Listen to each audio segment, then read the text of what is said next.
দিনটা ছিল 28 তারিখ সন্ধ্যাবেলা। তড়িঘড়ি করে হঠাৎ করে বের হয়ে গেলাম, কোথায় গেলাম, কেন গেলাম, কী করলাম সবটাই আসছে আমার ভিডিওতে। আর এটা জানতে হলে অবশ্যই আমার পুরো ভিডিওটা দেখতে হবে। আমার 29 তারিখ ছিল আমার মেয়ের নতুন করে প্রথম অডিশন, তার জন্য আমরা রেডি হয়ে 28 তারিখ বিকালবেলায় চলে গেলাম।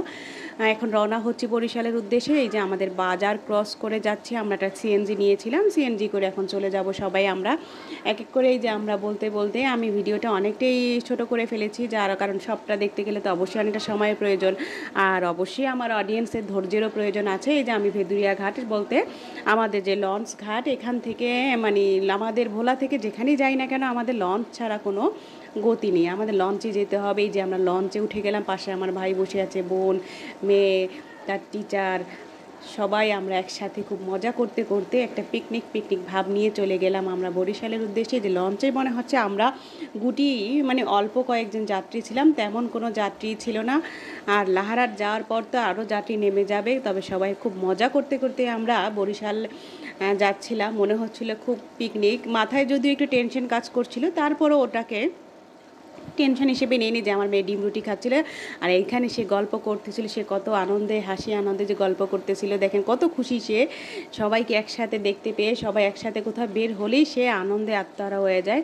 সবাই একসাথে ঘুরতে বের হওয়া মানে তার কাছে অনেক আনন্দ। সেখানে সে গল্প করতেছে, যে দেখেন আবার কি মুখটাকে একটু ভেঙা আছে বলতে বলতে ওই যে বরিশালের কাছাকাছি পৌঁছে গেছি, ওই যে দেখা যাচ্ছে। এখন আমরা ঘাটে চলে যাবো আস্তে আস্তে। আর এই বরিশালে যাওয়ার আগে যে ঢাকার লঞ্চগুলো দেখা যাচ্ছে, ঢাকার লঞ্চগুলো দেখতে অনেক ভালো লাগে, অনেক বড়।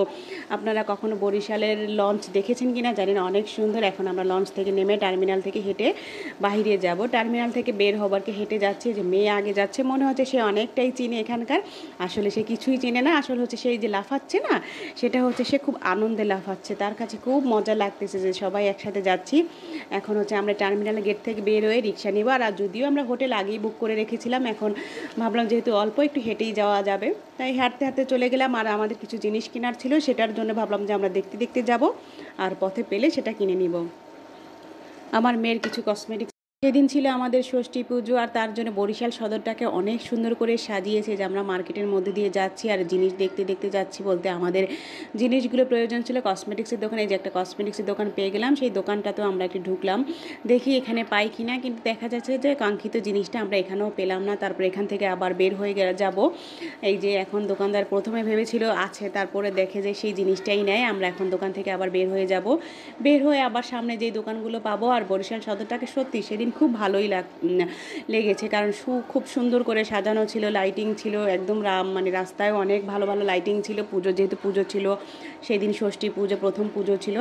এই যে দেখতে দেখতে আমরা এখনও সামনে খুঁজতেছি আর হাঁটতেছি। আর এই যে অনেক লোকজন দেখা যাচ্ছে যে অনেকে এখনও শপিং করতেছে, শেষ সময়ের যে শপিংটা রয়ে গেছে সেটা শপিংটা করতেছে, সে দেখতে খুব ভালোই লাগলো। এক এক করে যে এখন সম্ভবত আমরা আরেকটা দোকান পেয়ে গেছি, এখন এভাবে খুঁজতেছি। এই যে এখন জিনিসটা পরে কিন্তু আমরা পাইনি, আমরা হোটেল রুমে গিয়ে দেন আবার বের হওয়া লাগছে। এই যে দেখেন খুব সুন্দর করে সাজানো, অনেকটা সুন্দর করে সাজানো, লাইটিংগুলো সত্যি খুব অসাধারণ। আমরা ওখানে কয়েকটা মন্দিরেও গিয়েছিলাম পুজো দেখতে, যেহেতু আমরা ষষ্ঠী সপ্তমী সদরে ছিলাম।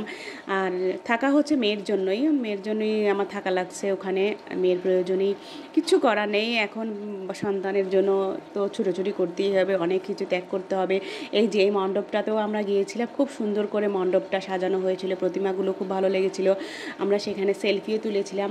এক এক করে হাঁটতে হাঁটতে দেখতেছিলাম, আর মন্দির পেলে সেখানেও ঢুকছি। আবার যখন হোটেল রুম থেকে বের হয়ে আমরা আবার মন্দিরে গিয়েছিলাম, আবার একটা দোকান পেলাম, সেখানেও দেখলাম পাই কিনা, কিন্তু আমাদের দুর্ভাগ্য আমরা পেলাম না।